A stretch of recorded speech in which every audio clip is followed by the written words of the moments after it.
I wish that I could have knocked him out at the start. Jake has spirit. He has some heart. He tried his best, and I take my hat off to him because, number one, a lot of fighters haven't got in the ring with me, and Jake did. And secondly, even when he got knocked down, he kept on trying to get up.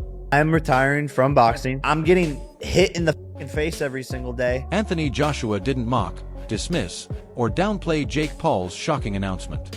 Instead, he showed respect. After Jake Paul revealed he's stepping away from boxing following a brutal knockout that left him with a broken jaw, Joshua was asked for his reaction, and the former heavyweight champion took a surprisingly supportive tone. Rather than piling on, AJ praised Jake's fighting spirit, acknowledging the courage it takes to step into the ring, especially as someone who didn't come from a traditional boxing background. Joshua made it clear that while criticism comes with the territory, earning respect in boxing starts with having the heart to try. And in his eyes, Jake Paul proved that much. An hour. There's two things I would have done. Tried to shut Jake down at 100 miles an hour, or I would have gone on the back foot. So Jake decided to move around the ring, and I decided to put the pressure on. What I could have done better is a lot of things.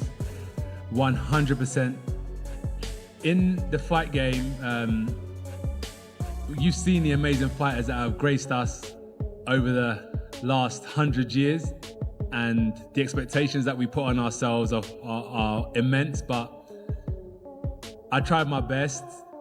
Jake done well while it lasted, but if you remember what I said in the interview with Cameron is, fighting's not just physical, it's psychological.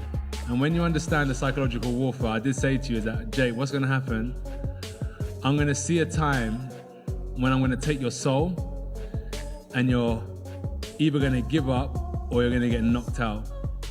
And unless you have that instinct, you just will never be a good fighter. So I wish that I could have knocked him out at the start, but as we saw tonight, Jake has spirit. Meanwhile, Eddie Hearn didn't back away from his earlier prediction, but he did strike a more serious tone after the fight. Reflecting on his remark that this bout could end Jake Paul, Hearn said the outcome sadly proved his point. He explained that injuries like a broken jaw aren't just painful. They're mentally and physically difficult to recover from, especially for a fighter still developing at the elite level. Hearn noted that time away from sparring, fear of re-injury, and loss of rhythm can permanently alter a boxer's trajectory. While he acknowledged Jake's toughness and willingness to compete, Hearn stressed that boxing is ruthless, and moments like this often force fighters to reconsider whether the risk is truly worth it. When this fight was first announced, you had said something to the effect of this would end Jake Paul's career.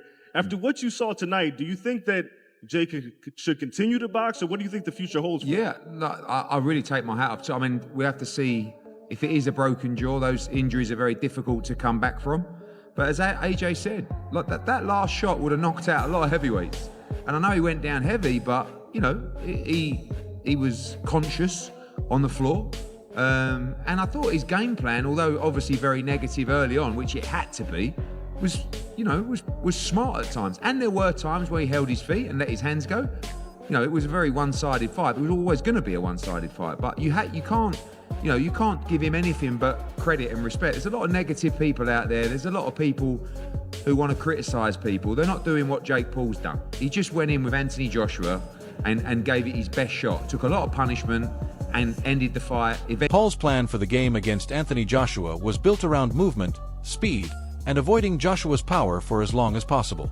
Paul openly stated before the fight that his strategy was to use his agility and footwork, constantly circling, keeping his distance, and making Joshua chase him around the ring in hopes of frustrating the former heavyweight champ and surviving all 8 rounds. His team and even Paul himself said he wanted to avoid that one shot and bank on his cardio and angles to last the distance.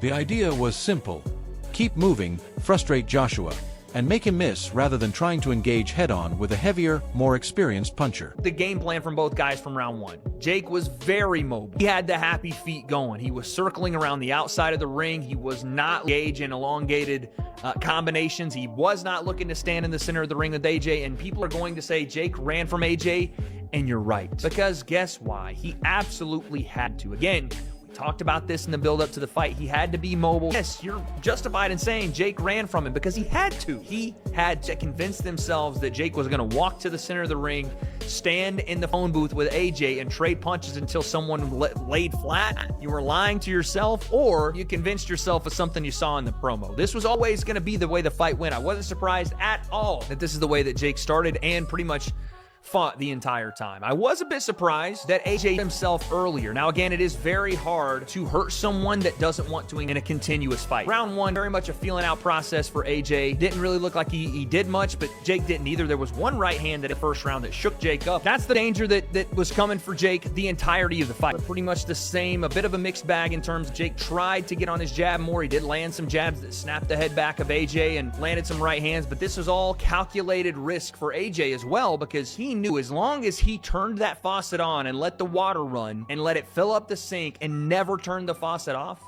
that eventually every round it was pressure, front foot, Jay strategically breaking down Jake's gas tank. I will say I'm pretty let down by the fact that AJ didn't cut the ring. I was shocked that he didn't go to the body more. I was shocked that he didn't set up his punches more, didn't get his head off the center line more. It was not a great performance from AJ, but at the same, had just come off a loss. AJ had just come off surgery. I'm not making excuses, but Nikisa Badirian also stepped in to defend Jake Paul, making it clear that the outcome of the fight didn't erase what actually happened in the ring. According to Nikisa, Jake executed his game plan perfectly on fight night, sticking to the strategy they worked on in camp and doing exactly what was asked of him round by round. He emphasized that boxing is unforgiving. One mistake or one clean shot can change everything.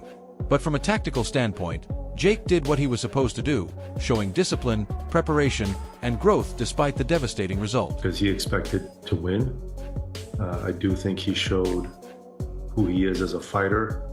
I think he deployed the strategy that he was very clear about going into, that he was going to look to make AJ miss. And AJ missed a number of times. And ultimately, I think the weight of AJ caught up to Jake Paul. If you look at the first 3 rounds, AJ wasn't really able to touch him. But when AJ was in a clinch with him a couple of times, pushed down on the back of his neck, pushed down on the back of his head, got him to the ground. There was a few times where Jake looked like he was going for a takedown. Again, that was Jake trying to engage in the clinch, and AJ smartly moved back. In one instance, I think it was the 5th round, Jake engaged for a clinch, AJ moved back and started punching down on Jake's back. So all of those things kind of deteriorated or emptied Jake's gas tank a lot earlier than I think he expected it to. But overall, I thought he deployed his game plan well for the first 5 rounds and actually had some success. He even moved AJ back a few times, 1 by just jabbing in the air, and 2, when he caught him, he moved AJ back. AJ came right back in and swung. Bedaria N shared his emotional response to the fight, describing himself as heartbroken but proud over the brutal knockout loss Jake Paul suffered against Anthony Joshua. He emphasized that people are now beginning to respect Paul for his effort and courage in the ring. According to Nikisa, Jake Paul gave his best performance under extraordinary pressure, facing one of the most elite heavyweights in boxing history, whose action captures a mix of sadness and admiration, reflecting the sentiment of many fans who are disappointed by the loss but still acknowledge Paul's bravery. I'm just happy he's safe. I've always been proud of him. I speak constantly from the rooftops to mountaintops, from my car when I'm moving in the street. Respect Jake Paul. That was the #1 trending thing on Twitter about an hour ago. Respect to Jake Paul. So I'm just thrilled. With how it went tonight, obviously you guys came in here and you actually did, like, believe it or not, what people will say. People believed that Jake Paul could do something crazy tonight. Did you truly believe from the beginning that he might pull it off? So he 100% believed unequivocally that he was going to win. And I talked about that with him, afterwards when he was getting showered up. He knew it was high risk, high reward. He had to land something big, but he felt like he could. My view was it was going to be very hard, but it could happen, right? And there was moments in that fight where I was like, holy shit, this kid's getting him a little bit. So, when I spoke about no matter what happened. 6. Despite the decisive outcome, many respected voices in combat sports chose to highlight Paul's determination rather than dwell solely on the loss. MMA legend Anderson Silva was among those offering praise, emphasizing the courage it takes to step into the ring against a former heavyweight champion of Joshua's caliber. Silva pointed out that regardless of the final result, Jake demonstrated growth, discipline, and a willingness to face extreme adversity head-on. Analysts and fighters alike noted that Paul's ability to stick to his strategy, absorb punishment, and continue competing under pressure reflected a fighter's heart that can't be measured by wins and losses alone. Silva stressed that these qualities, bravery, resilience, and improvement, earn respect within the boxing and MMA communities.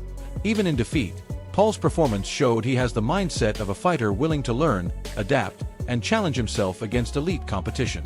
In the aftermath,